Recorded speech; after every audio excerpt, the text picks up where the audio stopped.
So I was talking to one of my girlfriends who is part of my infrastructure circle. And we were talking about the importance of your boss having your back. Super important.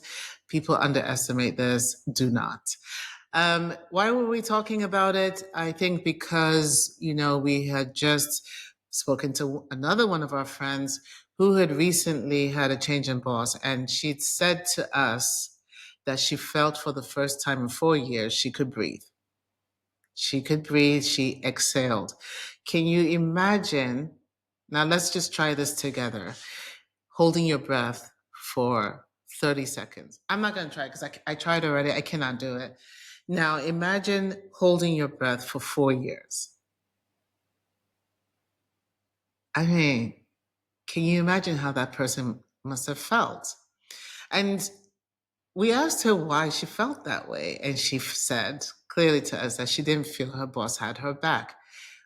Well, that's what we're going to talk about today. And the question that I want you to ask yourself at the end of this episode as a leader or someone who works for someone, as a leader, do you have your team's back? And the question you should ask yourself is, does my boss have my back?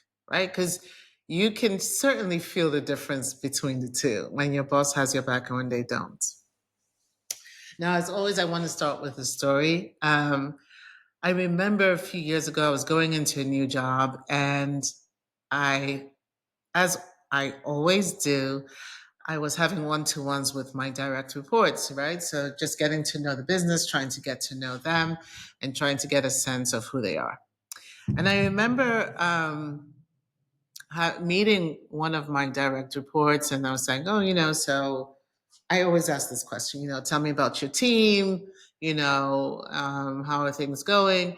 And, this person said to me, like, you know what, Uche? And I think in hindsight, it was probably that this person was trying to impress me, I guess, in some way. I don't know. But, they said to me, like, you know what, Uche? You know what? My team is useless. Useless. And I was like, what? What do you mean? They were like, nah, I've read about you. I know that you're going to come in here with a lot of big goals and ambitions, but this team, they are useless. And to make matters even worse, there's no talent here. So we're not going to be able to find any talent.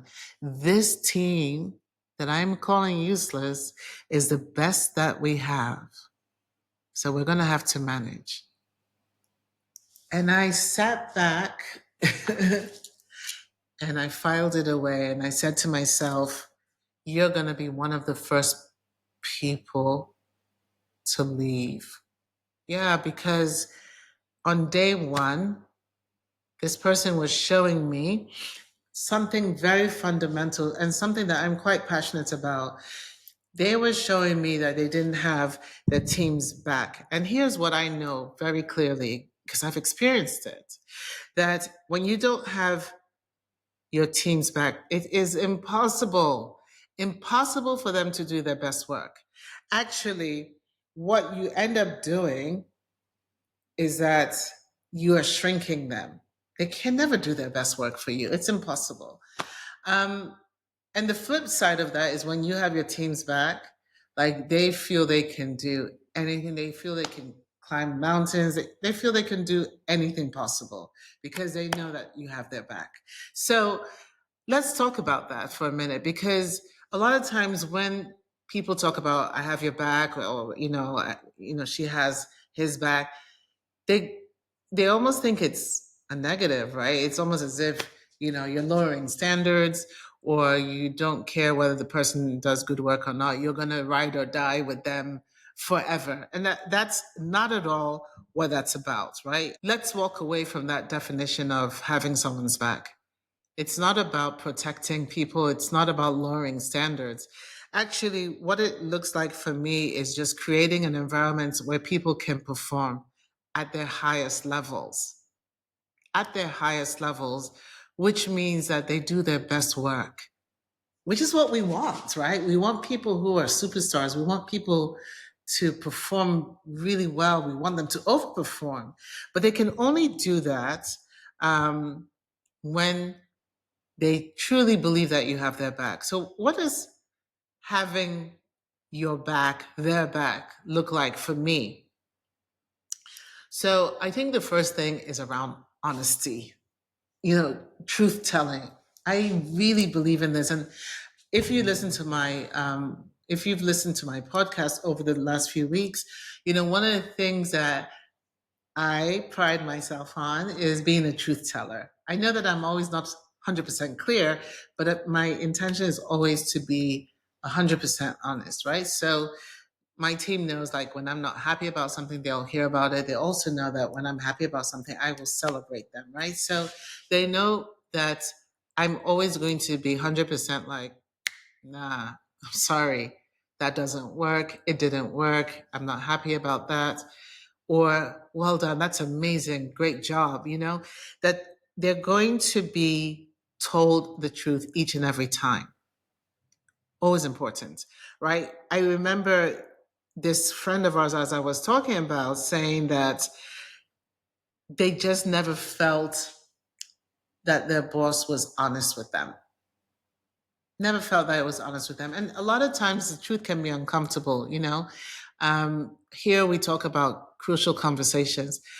Sometimes feedback is difficult to give, it can be uncomfortable, but it's one of the ways that you can build trust and that people know that no matter what, they'll tell me, right or wrong, difficult or not, they're going to tell me. So building that trust is really important, telling the truth directly. The second thing for me is just not micromanaging.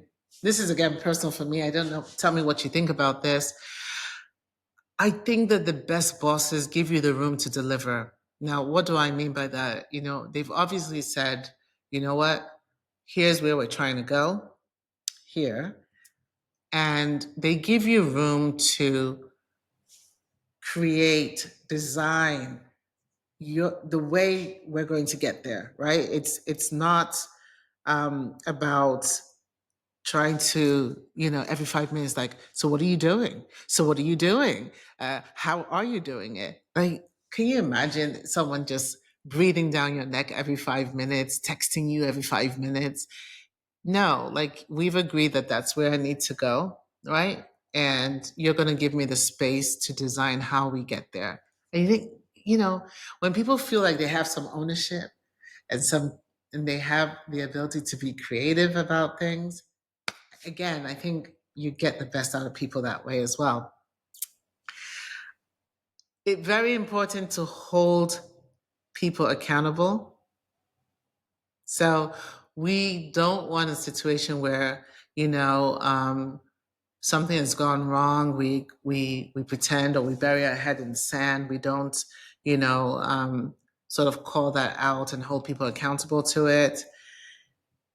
And so accountability doesn't mean your back is not covered. It's still covered. It's just that, this has happened and you need to be held accountable, but it's not in a punishing manner. You know what I mean? Like, I think people sometimes feel like being held accountable means you're being fired or you're going to be in trouble. No, being accountability is acknowledging that something has gone wrong and that you need to fix it or you need to do better.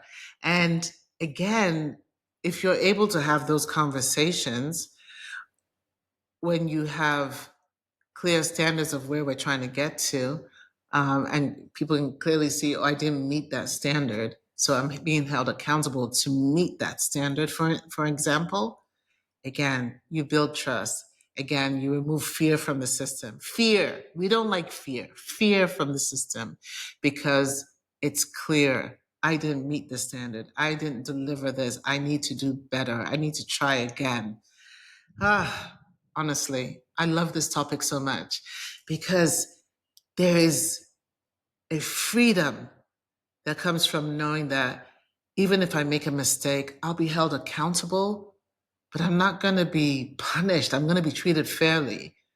Again, this is how you know your boss has your back. This is how your team knows that you have their back as well.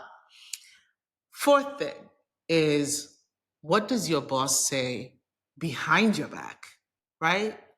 I had to give a speech recently and I talked about the difference between mentors and sponsors.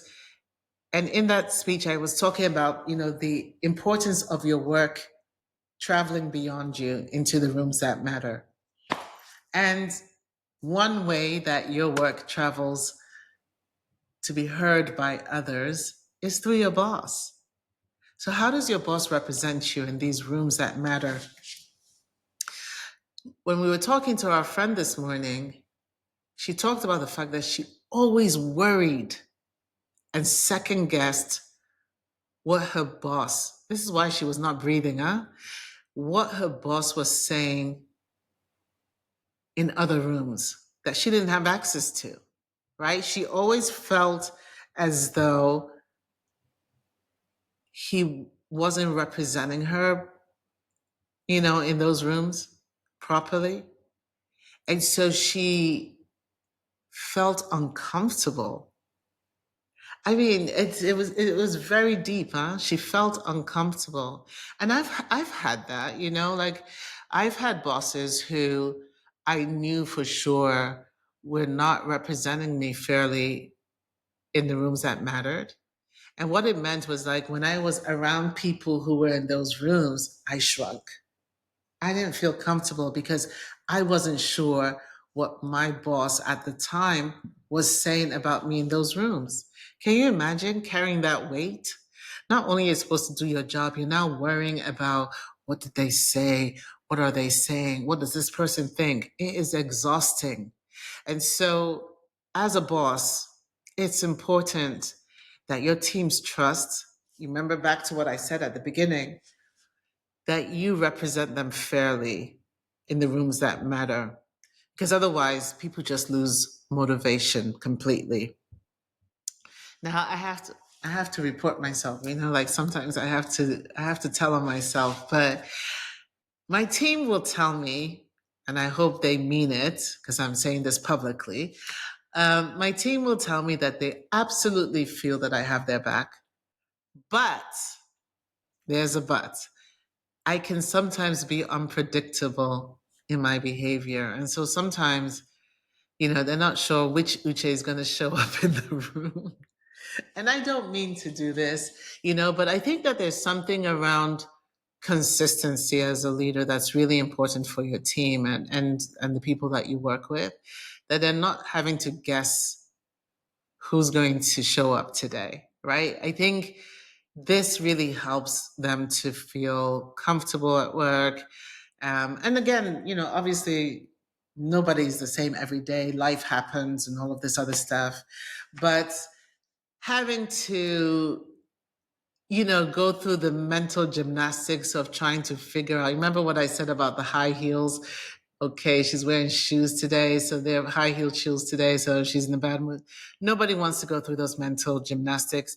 They want, for the most part, to, spend most of their energy on the work and not trying to figure out who you are. So consistency, in terms of, just knowing who you are and how you show up is really important as a boss. And again, no one's perfect. I'm not, saying we have to be perfect bosses, but people should be able to predict to some degree, who you are. And I think the last thing for me is around shielding people from noise, because every business has lots of noise. If I think about, some of the organizations I've worked in that are turnarounds, there's always a lot of noise in the system. How do you ensure that your teams don't get distracted by that? I think the best leaders, the best managers, the best CEOs filter out the noise so that their team can focus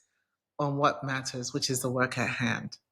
And I'm always saying to my guys, like, block out the noise. It's noise. Focus, focus, focus. So if you're able to shield your organization, your team, your employee from the noise, then I think you're a leader that gives great cover. So If you want to give your team cover, I think the questions that you have to ask yourself is, do I tell my truth directly to the team, like not talking behind people's back? Do I give them space but hold them accountable? Very important. So this whole thing around empowering, do I represent them fairly when they're not in the room? You know, am I consistent or unpredictable, like I am told I am? And also, do I shield them from the noise? Because again, if you're able to do these things, and there are questions that you should ask yourself, then here's what I'm really sure about: that when people have cover, that they feel free to deliver, and when they don't, they shrink. Again, let me say that when people have cover, they feel free to deliver, and when they don't, they shrink. I gave the example of myself and how I was paralyzed. I felt paralyzed to make decisions, to sort of just move, because I worked with someone that I truly didn't trust, because I didn't believe that that person was representing me fairly in the rooms that mattered. I didn't trust that they would tell the truth to my face. So cover is important. And when you're able to give your team cover, it's not about lowering standards. It's not about not holding people accountable. Actually, it's about helping people fly. So as I was talking today to my girlfriend, and we were talking about these bosses that don't give cover, I recognized that this was something that I was really, really, really motivated to talk about today. If you're a leader, please ask yourself the 6 questions I talked about. And if you're not giving your team cover, do so. I promise you that it will make such a huge difference. It will even probably change the way that your team delivers. Thank you, as always, for listening. Thank you for listening to the Don't Let the Smile Fool You podcast. I hope you found it really, really interesting. But more importantly, I hope you're still smiling. See you soon.